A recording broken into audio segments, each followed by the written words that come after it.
नमस्कार किसान भाइयों, कृषि दर्शन कार्यक्रम में आपका स्वागत है। किसान भाइयों, जब हम बीमार होते हैं तो कहाँ जाते हैं? डॉक्टर के पास ना? जी हाँ, डॉक्टर हमारी बीमारी से संबंधित जो भी आवश्यक जांच है वो करवाकर हमें दवाई देते हैं और इस तरह से हम अपना स्वास्थ्य पुनः पा लेते हैं।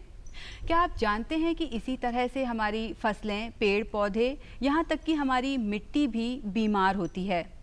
जी हाँ, ये जानकर आपको ज़रूर आश्चर्य हो रहा होगा, लेकिन ये बात बिल्कुल सच है। तो जब ऐसा हो तो हमें क्या करना चाहिए?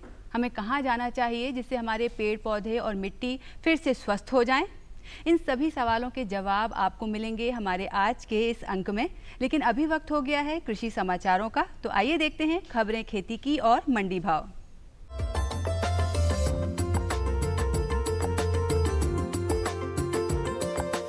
नमस्कार किसान भाइयों, खबरें खेती की में आपका स्वागत है। सबसे पहले नजर डालते हैं खास खबरों पर।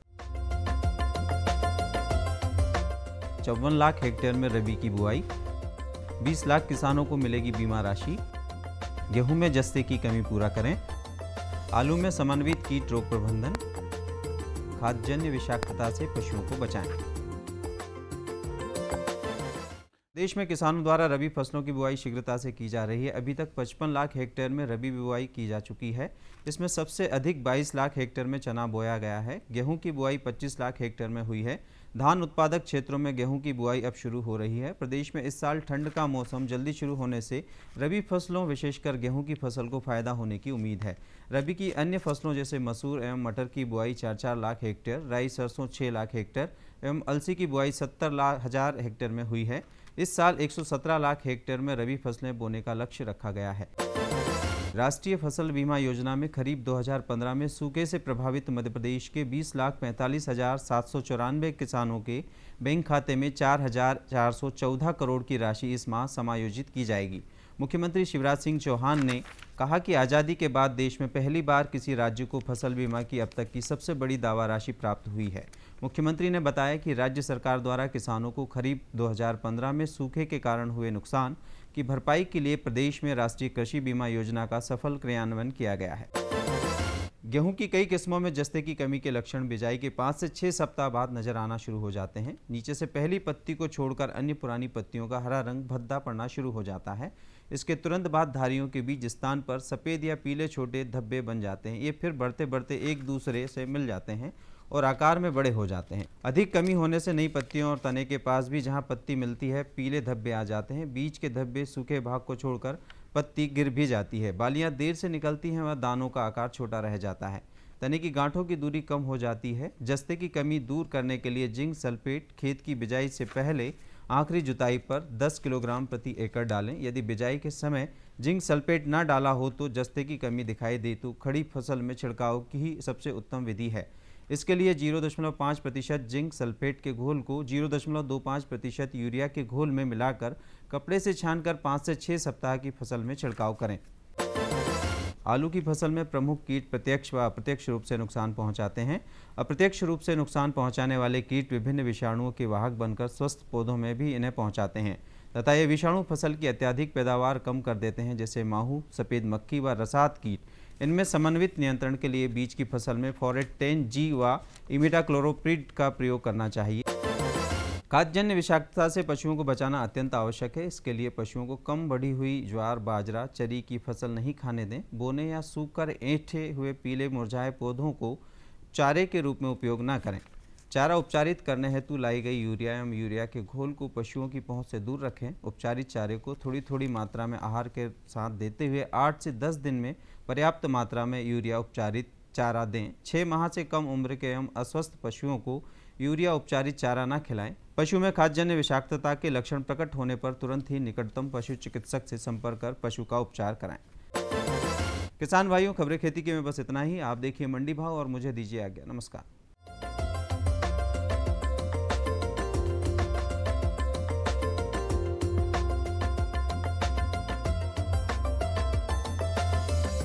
आइए सबसे पहले जानते हैं मक्का के प्रति क्विंटल भाव। बैतूल में न्यूनतम 1,090 रुपये, अधिकतम 1,311 रुपये। बिकनगांव में न्यूनतम 1,047 रुपये, अधिकतम 1,432 रुपये।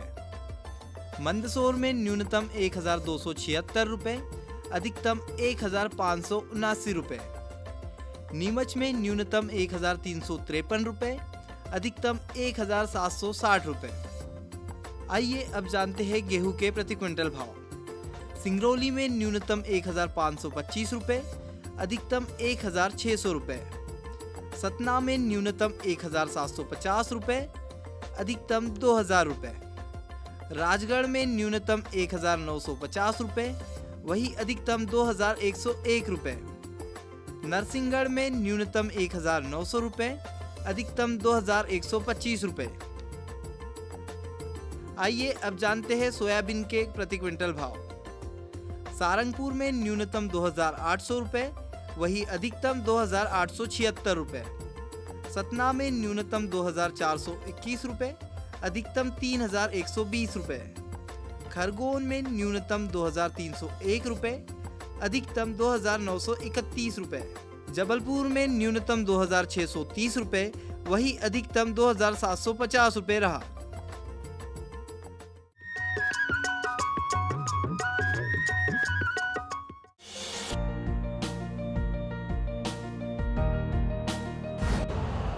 यूरिया का स्वदेशी उत्पादन 70 लाख टन बढ़ाने के लिए 6 उर्वरक संयंत्रों का उद्धार किया जा रहा है।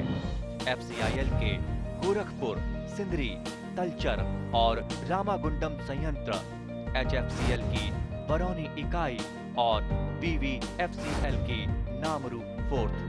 सोने पर सुहागा ये है कि देश में अब बनेगा सिर्फ नीम लेपित यूरिया, क्योंकि इससे होगा किसानों का फायदा ही फायदा। अनाज का उत्पादन 10% तक बढ़ेगा। बढ़ेगी 10 से 15% नाइट्रोजन क्षमता। अरे सुन तो। मुझे क्या सुनाना चाहते हो? जो सुनाओ मेरी सौतन को। किसको? अरे वही तुम्हारा मोबाइल फोन जिससे सुबह शाम दिन रात चिपके रहते थे और कहते थे किसान कॉल सेंटर से बातें हो रही हैं। अच्छा ये बात है। हाँ क्यों, क्या हुआ? अब बात नहीं होती क्या? अब तो झट से बात हो जाती है। ऐसा क्या? हाँ, अब तो ज्यादा लाइनें और खास तकनीक के कारण खेती के माहिरों से तुरंत बात हो जाती है। और अगर कभी लाइन व्यस्त हो तो अपनी समस्या फोन पर रिकॉर्ड करा दो, वहाँ से फोन आ जाता है और समस्या की हल का मैसेज भी आ जाता है। ये देखो आ गया। अरे वाह, इसका मतलब इंतजार की घड़ी अब खत्म। हाँ, तभी मैं सोचूं कि आजकल मुझ पर इतना प्यार क्यों आ रहा है। कृषि संबंधी समस्याओं का अपनी भाषा में तुरंत हल पाने के लिए पूरे भारत में किसी भी फोन से हेल्पलाइन नंबर पर संपर्क करें। किसानों का दोस्त किसान कॉल सेंटर। ये बदलाव क्या है भैया? ये बड़े काम की चीज है। इंसान की सोच में अगर बदलाव आ जाए तो सब कुछ मुमकिन है, सब कुछ संभव है। अब ये बदलाव फिर आ रहा है। हर सूरत की मुस्कान में वो आपको दिखाई देगा। तो चलिए एक नई शुरुआत करते हैं, कुछ बदलाव करते हैं। दूरदर्शन किसान, एक नया चैनल जहां बातें होंगी बदलाव की और आपके कल की बेहतर शुरुआत की। छेड़ो बातें बदलाव की।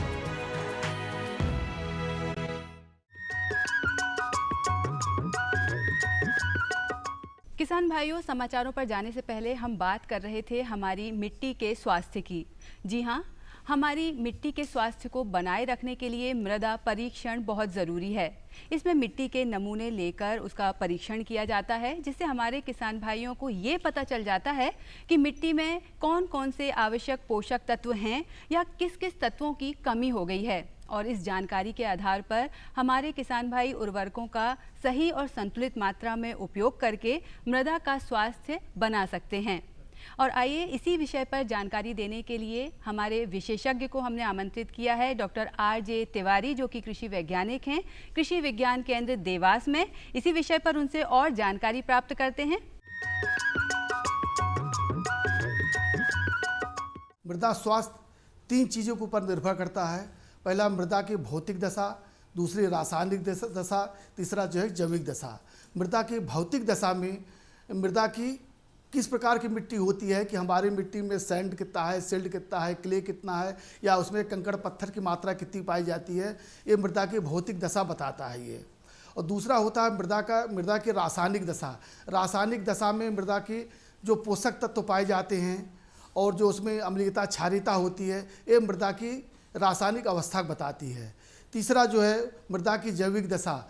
हर एक मृदा में जीवाणु पाए जाते हैं, सूक्ष्म जीवाणु, बृहद जीवाणु, इनकी एक पॉपुलेशन होती है, उतना पॉपुलेशन होना अति आवश्यक है। ये हम इस मृदा स्वास्थ्य में इनके पॉपुलेशन को भी जानना जरूरी होता है कि हमारे मृदा में कितने बैक्टीरिया हैं, कितने एक्टिनोमाइसीटीज हैं, कितने फंगस हैं और कितने वर्म्स पाए जाते हैं। एक स्पेसिफिक पॉपुलेशन होना अति आवश्यक है। ये हमारा मृदा परीक्षक है जो भारतीय मृदा विज्ञान संस्थान भोपाल द्वारा विकसित की गई है। इसमें सभी के सभी पोषक तत्व निकल जाते हैं। हमें जो पहली शुरुआत करनी पड़ती है, हमें आसुत जल का प्रयोग करना पड़ता है। ये आसुत जल के लिए हमें जो रहेगा, अब हमेशा डबल डिस्टिल ही होना चाहिए। डबल डिस्टिल करने के लिए ये हमारा डबल डिस्टिलेशन प्लांट है। ये यहाँ से टेप वाटर जो है हमारे इस सिलेंडर में आ रहा है। ये इसमें इसकी शुद्धता बनाए रखने के लिए और एक्यूरेसी आने के लिए हम पोटेशियम परमेंगनेट डाल देते हैं। ये जब डिस्टिल होकर के भाप बन करके उड़ता है तो ये दूसरे सिलेंडर में आता है। ये दूसरा सिलेंडर फिर कंडेंस होकर के पानी के रूप में बदलता है। फिर हम इसको गर्म करते हैं तो हमारा ये डबल डिस्टिल वाटर निकलता है। ये डबल डिस्टिल वाटर जो हम पोषक तत्व निकालेंगे, उन सभी पोषक तत्वों में डबल डिस्टिल का ही उपयोग किया जाता है। ये हमारा ये जो मृदा परीक्षक है, इसमें हम सभी पोषक तत्व निकालते हैं। इसमें जो 10 पोषक तत्वों को निकालने की सुविधा इसमें उपलब्ध है। ये इसमें सबसे पहला हम निकालते हैं पीएच मान। पीएच मान ये मृदा की अम्लीयता और क्षारीयता को बताता है। हमारी मिट्टी अम्लीय है कि क्षारी है। क्षारी होने पर जैसे ऊसर ज़मीन है, हम उस पर अच्छी तरह से खेती नहीं कर सकते, या बहुत अम्लीय है तो हम खेती नहीं कर सकते। तो हम उस मिट्टी सुधारने के लिए पहला है कि मृदा की अम्लीयता और क्षारीयता निकालने के लिए हम पीएच मान निकालते हैं। दूसरा, इस पैरामीटर में हम एक विद्युत चालकता ये है कि हमारे जो सॉल्यूशन मिट्टी है, इस मिट्टी में हमारे कितने घुलनशील लवण जो है इसमें हैं। यदि हमारे ज़मीन इसमें ज़्यादा घुलनशील लवण होंगे तो हमारी ज़मीन उतनी ही खेती के लिए अनुपयुक्त होगी। ये हम मृदा की विद्युत चालकता निकाल रहे हैं। विद्युत चालकता निकालने के लिए 10 ग्राम मिट्टी लेते हैं और उसमें 20 ml पानी रख करके आधा घंटा तक उसको इंतज़ार करते हैं ताकि वो जितने घुलनशील लवण हैं इस मृदा में आ जाएं। और फिर अपने इस मृदा परीक्षक को स्टार्ट कर देते हैं और इसमें डिप कर देते हैं इस इलेक्ट्रोड को, और जो ये रीडिंग ऑटोमेटिक अपने आप बताती है। अब जो मीटर मैंने नमूना लिया है ये बता रहा है इसमें 0.50 इसकी विद्युत चालकता बता रही है।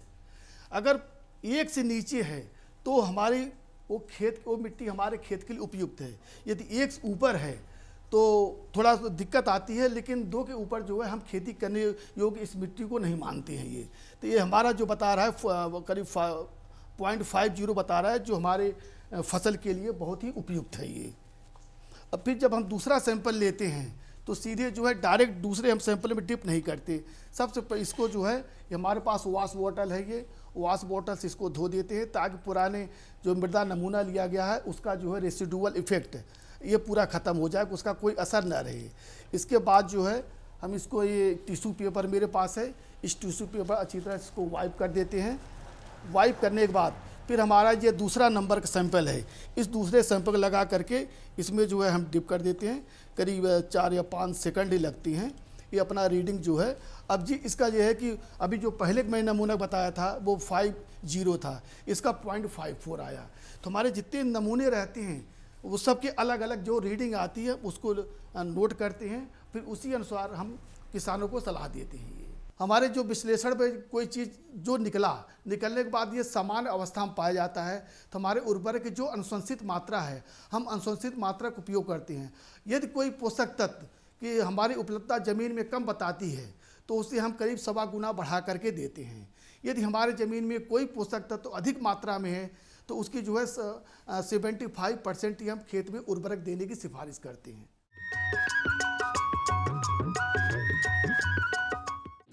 किसानों से होंगे सवाल, देंगे सटीक जवाब, तो जीतेंगे किसान कप। किसानों का खुला मंच। नजर रहेगी कृषि वैज्ञानिकों की। गोबर की खाद में हमारे सूक्ष्म पोषक तत्व भी होते हैं।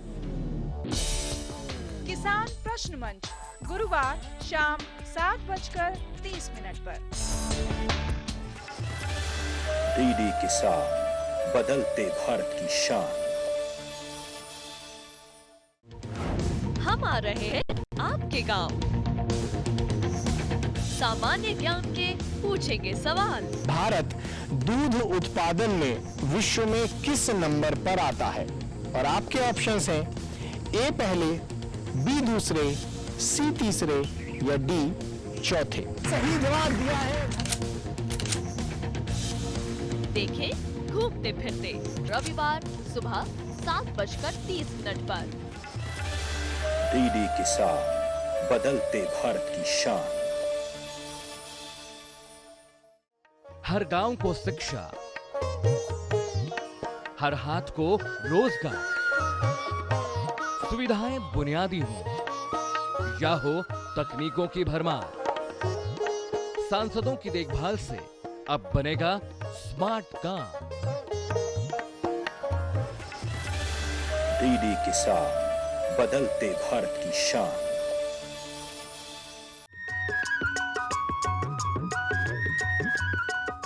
दर्शकों, जैसा कि हम जानते हैं कि लोगों के अलग अलग शौक होते हैं। किसी को घूमने फिरने का शौक होता है, किसी को अच्छी अच्छी चीज़ें खाने का शौक होता है, तो किसी को अपना स्वास्थ्य और अपने आसपास की हरियाली को संवारने का शौक होता है। और ऐसे शौकीनों के लिए गृहवाटिका एक बहुत ही अच्छा विकल्प साबित हो रहा है। यहाँ वो अपने शौक को तो पूरा कर ही सकते हैं, साथ ही साथ अपने स्वास्थ्य को भी बनाए रख सकते हैं। गृहवाटिका के महत्व को और विस्तार से जानने के लिए आइए बात करते हैं हमारे विशेषज्ञ जागृति बोरकर जी से, जो कि कृषि वैज्ञानिक हैं कृषि विज्ञान केंद्र हरदा में। संतुलित आहार यदि हम प्राप्त करते हैं तो हम बहुत सारी बीमारियों से दूर रहते हैं। और संतुलित आहार का एक प्रमुख हमारा जो कहना चाहिए पर्याय सब्जियां और फल हैं, और उनको यदि हम अपने घर के बाड़े में उगाते हैं तो निश्चित तौर पर हम अच्छा स्वास्थ्य प्राप्त कर सकते हैं। तो जिस प्रकार आप देख रहे हैं कि हमारी ये 2 बहनें हमारे साथ में हैं, कृषक बहनें, और यहाँ हमने इस गांव में अपना प्रदर्शन डाला था, तो हम देख सकते हैं कि इन्होंने मौसमी जो सब्जियाँ हैं तो पत्ता गोभी, फूल गोभी, टमाटर और भटे लगाए हैं। यहाँ इन्होंने सेमी लगाई है, बरबटी लगाई है। साथ ही हम ये भी देख रहे हैं कि यहाँ अमरूद के फलों के पौधे भी हैं, अमरूद भी है, नींबू यहाँ लगा हुआ है। और हम औषधीय अगर फसलें कहें तो इन्होंने तुलसी, मीठी नीम, यानी हम एक ही जगह पे हमें पूरी तरह से पोषक गृहवाटिका उपलब्ध हो रही है। हमारे पास जो भी उपलब्ध जगह है हम उसका सही तरीके से हमारे आवश्यकता अनुसार और हमारी रुचि के अनुसार सब्जियों और फलों को लगा सकते हैं। इसके एक फ़ायदे ये भी हैं, गृहवाटिका अगर हम लगाते हैं तो हमारा स्वास्थ्य अच्छा होता ही है। साथ में हम इसमें काम करते हैं, निंदाई गुड़ाई करती हैं हमारी बहनें या घर के और अन्य सदस्य, तो व्यायाम भी एक प्रकार से हो जाता है। पेड़ पौधे घर के पीछे होने से जो अशुद्ध जो हवा है उसकी वजह से शुद्ध वातावरण जो हवा आती है वो छन के आती है, तो हमें शुद्ध हवा प्राप्त होती है। एक मानसिक संतुष्टि हमें यहाँ पे मिलती है, और छोटे बच्चों को भी हम प्रकृति की तरफ उनका रुझान बढ़ा सकते हैं। उसके लिए भी गृहवाटिका एक बहुत ही अच्छा स्रोत है, उसको बहुत ही कहना चाहिए कि बहुत ही उपयुक्त है। तो हमारी ग्रामीण महिलाओं को इस ओर ध्यान देना चाहिए। और दूसरी बात यह है कि फल और सब्जियों का हम जानते हैं जैसे कि हमारे भोजन में बहुत ही महत्वपूर्ण है। भोजन जब हम लेते हैं तो भोजन हमारे शरीर का निर्माण करता है, हमारे शरीर को सुरक्षा प्रदान करता है, साथ ही ऊर्जा प्रदान करता है।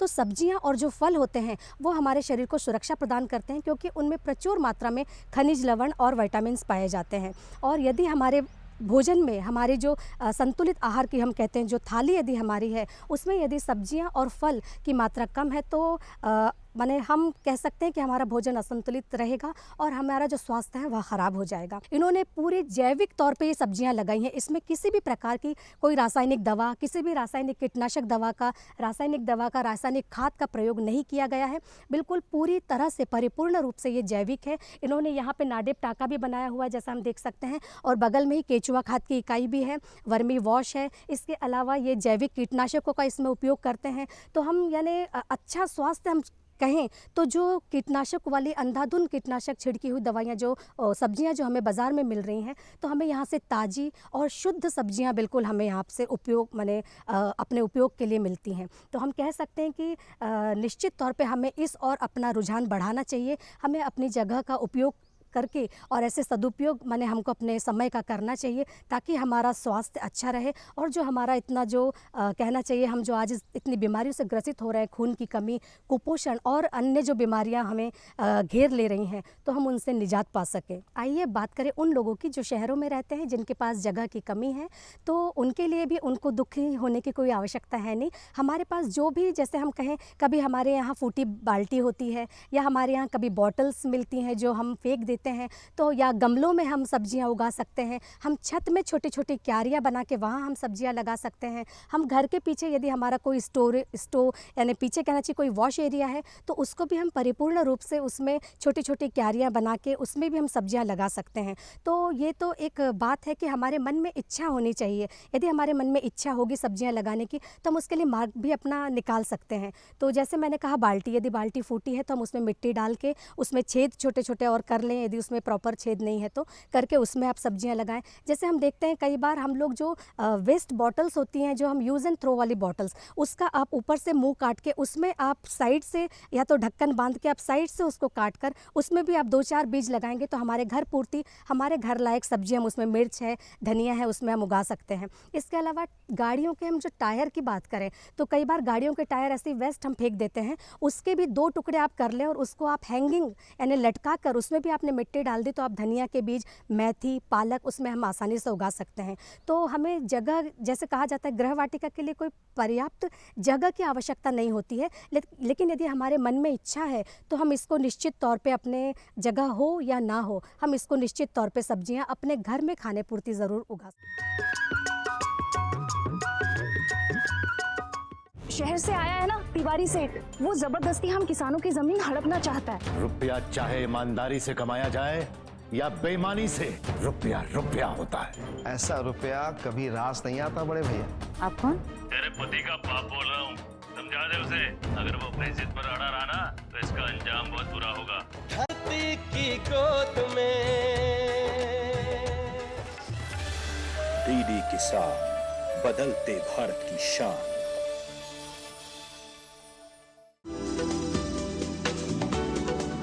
कौन जाने कब क्या होगा, मॉनसून का मिलेगा साथ या दिखाएगा बेरुखी, बादल गरजेंगे या बरसेंगे भी। ना हो परेशान, क्योंकि हम बताएंगे बदलते मौसम के पल पल का हाल। देखिए मौसम खबर सोमवार से शनिवार सुबह 8:30 पर। डीडी किसान, बदलते भारत की शान।